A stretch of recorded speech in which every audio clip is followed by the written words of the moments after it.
Hello বন্ধুরা, কেমন আছো? আশা করি সব ভালো আছো। আজকে আবার একটা রেসিপি নিয়ে আসছি, দেখবে। আজকে ফুল দিয়ে রেসিপি বানাবো। কেমন করে বানাচ্ছি আমার সাথে ভিডিও দেখতে থাকো। যদি ভালো লাগে লাইক করে দিও। তার জন্য এখানে আমি ফুল দিয়ে দিয়েছি, দেখতেই পাচ্ছ। ফুলগুলোকে আমি ভালো করে ধুয়ে দিয়েছি। একটা কড়া দিয়ে দিচ্ছি, ছোট্ট কড়া। 1 কাপ পানি দিয়ে দিচ্ছি।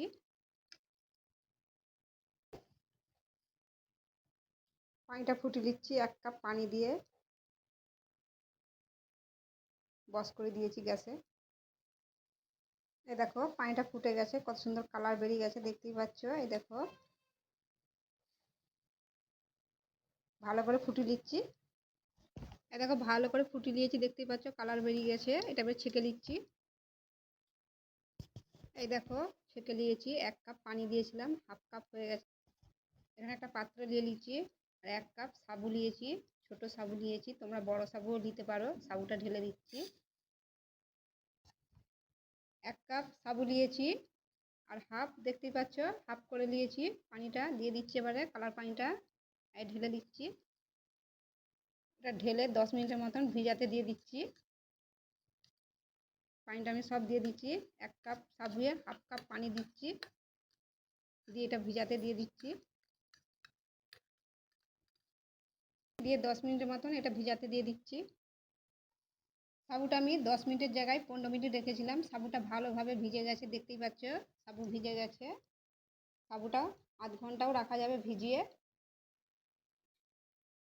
এখানে আমি বাদাম নিয়েছি আর খেজুর নিয়েছি, এটা একসাথে মিক্স করে নিচ্ছি। খেজুর আর বাদাম,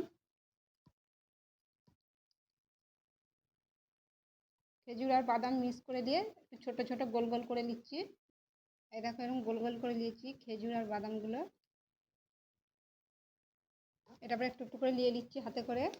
আবার বলছি, আমি 1 কাপ সাবুতে হাফ কাপ পানি দিয়েছিলাম, কালার পানি।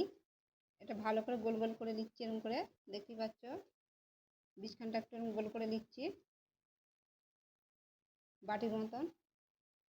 মধ্যিখানটা বাটির মতন করে নিয়েছি, দিয়ে এটা দিয়ে দিচ্ছি এর ভেতরে, দিয়ে ঢাকা দিয়ে দিচ্ছি, এরকম করে মুড়ে দিচ্ছি, গোল করে নিচ্ছি। এর ভেতরে এটা দিয়ে গোল করে নিয়েছি, দেখো দেখতেই পাচ্ছ। আবার একটা দিয়ে নিচ্ছি, আবার মধ্যিখানটা গোল করে নিচ্ছি এরকম করে, তোমরা যেমন খুশি গোল করে নিতে পারো। গোল করে নিয়েছি। খেজুর আর বাদাম দিয়ে দিচ্ছি এর ভেতরে, দিয়ে এটা মুড়ে নিচ্ছি এরকম করে, দিয়ে হাতে করে এরকম করে গোল করে নিচ্ছি আস্তে করে। এই দেখো হয়ে গেল, গোল হয়ে গেছে, দেখতেই পাচ্ছ।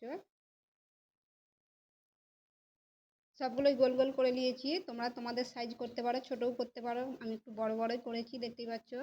আর ইডলি বানাবার পাত্র নিয়ে নিয়েছি, রেখে দিচ্ছি।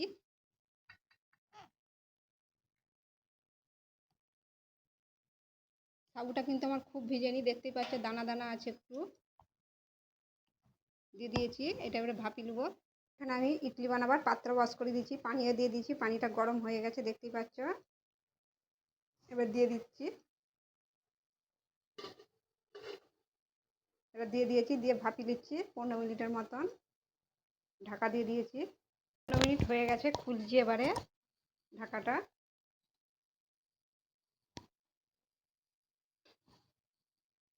এই দেখো এটা হয়ে গেছে, দেখতেই পাচ্ছ। এই দেখো, এই দেখো একদম নরম হয়ে গেছে। এই দেখো এটা হয়ে গেছে। এটা এবার নামিয়ে দিচ্ছি, দেখতেই পাচ্ছ কত সুন্দর হয়েছে। এই দেখো বন্ধুরা, আমি আগে থেকে 1 গ্লাস দুধ ভালো করে ফুটিয়ে রেখেছিলাম। একটু গাঢ় করে নিচ্ছি এবারে দুধটা, ফুটিয়ে ফুটিয়ে ফুটিয়ে একটু গাঢ় করে নিচ্ছি। দুধটা ভালো করে ফুটিয়ে দিয়েছি। এবার স্বাদ মতন চিনি দিয়ে দিচ্ছি। তোমরা যেমন মিষ্টি খাবে তেমন দিবে।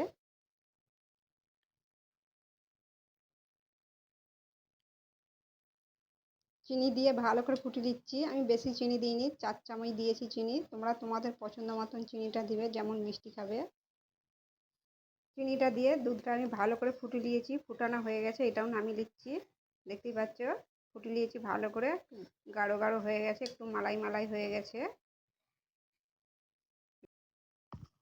দুধটা আমি এই পাত্রটাই ঢেলে দিচ্ছি। এই দেখো বন্ধুরা, দুধটা আমি ঢেলে দিয়েছি। গরমই আছে দুধটা, কিন্তু ঠান্ডা নয়, গরম আছে দুধটা। দুধটাও গরম আছে আর এইটাও গরম গরমই আছে, দেখতেই পাচ্ছ। এটা তুলে নিচ্ছি। এবারে একটু গরম আছে, চামচে করে তুলে নিচ্ছি। দুধও গরম আছে, এটাও গরম আছে, দিয়ে দিচ্ছি একটা একটা করে চামচে করে তুলে দিয়ে দিয়েছি। এটা 5 মিনিটের মতো রেস্টে রেখে দিচ্ছি। এটাও গরম আছে, দুধও গরম আছে, একটু ঠান্ডা হয়ে যাবে, 5 মিনিট রেস্টে রেখে দিচ্ছি। এই দেখো বন্ধুরা, রেডি হয়ে গেছে, ঠান্ডা হয়ে গেছে। এই দেখো কত সুন্দর হয়েছে, দেখতেই পাচ্ছ। আমি একটু উপর দিয়ে বাদাম দিয়ে দিচ্ছি। একেবারে হেলদি রেসিপি যদি ভালো লাগে লাইকও করে দিবে, শেয়ারও করে দিবে। আবার অন্য ভিডিওর সাথে দেখা হবে। সবাই ভালো থেকো।